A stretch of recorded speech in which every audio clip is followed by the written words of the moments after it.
Hey, welcome to Salongirl Gardens. Today I am Marie. I'm in Zone 8A, North Texas. It is 100 degrees every day. It's very hot. And I'm going to give you my 5 tips for hot weather gardening. Here we go. Plan your garden chores early. I know it seems like a no-brainer for your comfort, but it's better on your plants as well. If you can get out there at daybreak and get your plants' roots watered, it is so much better for them. It's also best to not water your plant's leaves. Try and get that water just down into their root system. This is the result of watering early one morning a week ago. And it's obvious the city water had been treated with chlorine that day as it just burned all the vinca. I highly suggest putting in some drip tape or drip tubing.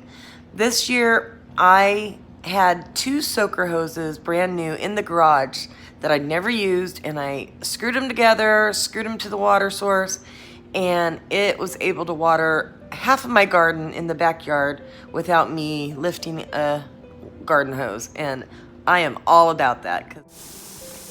My drip tubing is attached to the hose. It's that hose with the white strip down the middle, and I have it snaked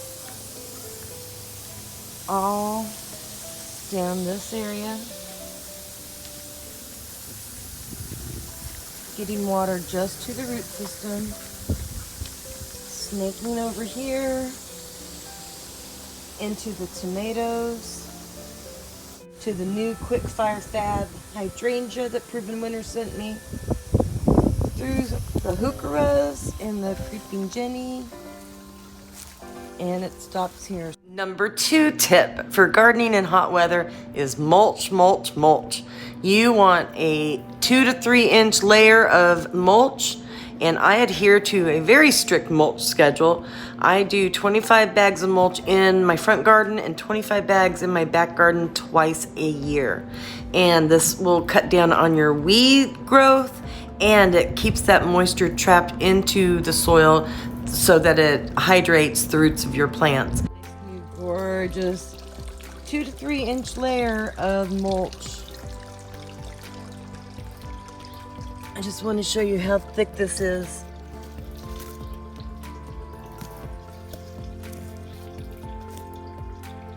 I might be a little excessive, and I might go about 4 inches.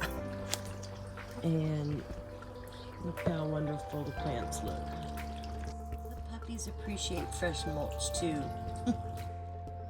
So my number 3 tip for gardening successfully in super hot weather: choose your plants wisely. Choose heat tolerant plants. Tuck in lots of little plants, lots of little heat tolerant plants. This will keep your weeding chores way down and make you enjoy your garden a lot better. So my number 4 tip is to start planning for your fall harvest. And in North Texas, that means that you can still seed things for harvesting in September, October. You can plant cantaloupe, watermelon, peas, okra by seed right now, also eggplant, and this high heat just really helps their germination. I also plan things out. I literally do a diagram of my garden and any empty spaces to see where I can tuck in any additional plants. I have my 4x4 raised garden beds that are virtually empty right now, and that space is going to be taken up with carrots, brassicas, and some beans. My 5th tip for successful gardening in the heat is we are here at the end of July, and now it's time to start clearing out those spent tomatoes, spent pepper plants, all your spent plants, and make room for your new crop of veggies. And so you want to just cut back the roses, feed them for a fall show. You want to rip out those tomato plants or take cuttings. I have taken cuttings from my favorite tomatoes this year and have rooted them in water. So this is a black creme. Look at all those roots. This is the sun gold, and you can see the roots in there. and the other 3 are Paul Robeson. And these will go into some soil this week. Lay down fresh compost in your soil for those tomatoes. And what I also do, I use wood ash.